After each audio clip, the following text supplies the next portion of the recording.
When Sajid Javid was Health Secretary, like virtually all senior ministers put in charge of the health service, he did nothing to discourage the religious fervour that has developed around, quote, our NHS. The NHS is our greatest national institution. It's there for us when we're born, through the ups and downs of our lives, and in our final years. Everyone in this country has reason to be grateful to the NHS. 6 months out of the job, and with his retirement from politics now announced, Javid, albeit too late, has transformed into the Tories' radical reformer. As I have been saying for years, Javid now admits that, quote, too often the appreciation for the NHS has become a religious fervour and a barrier to reform. And advocating what would have been the unsayable while in the Cabinet, he has actually gone one step further, calling for Brits to start paying to see an NHS GP and for A&E visits as a crucial part of saving the service. So he writes in the Times newspaper, the 75-year-old model of the NHS is unsustainable. And unless it is radically reformed, the principles on which it was founded cannot survive much longer. This may not be a popular view, but we are at the crossroads, and I feel it needs to be said. Javid is right, of course, but this is not a debate you'll find any MP from either side of the House prepared to have, because questioning the nonsensical free-at-the-point-of-views philosophy of the NHS has long been considered political suicide. So I think it's time there's political consensus that this debate needs to be had, and now.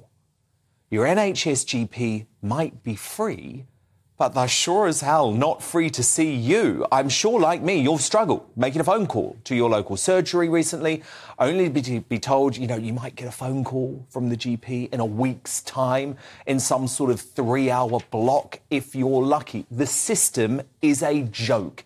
It's not working. And countries where you pay to see the GP, like Australia, give you a first-class service where you choose which doctor you see and when. I actually experienced this for myself while on holiday there earlier this month. The chances of picking up long-term serious health conditions improve significantly under that sort of setup. So Rishi Sunak was at yet another hospital today, but avoiding the conversations that need to be had about how to save our crisis-hit NHS, and instead promising to pump in even more cash to the NHS black hole, which now takes up 44% of all departmental spending. This time, it was for mental health services. It's really important that those people who are struggling with mental health challenges get the treatment they need as quickly as possible and as effectively and compassionately as possible. Today's announcement of £150 million will ensure that that is the case. But what happened to this Sunak on the campaign trail last summer, who, while he didn't go as far as Javid, advocated for people having to pay a small fee for missed NHS GP appointments? 15 million missed appointments in hospitals and in GPs. So if we had a system which was tougher on people for missing appointments, and it's not about making money from them, it's about changing the culture, so that's unacceptable. Because if we do that and people cancel them in advance, what have we done? We've just created lots more healthcare for everybody. We'll get the backlogs down quicker with no more taxpayers. Now that he's in power, that Sunak has disappeared too. Look, if our political leaders continue with a conspiracy of silence about the fundamental issues confronting the NHS, which are seismic and critical, then the entire system is going to collapse. We all have to shift our mindset and actually start thinking the unthinkable.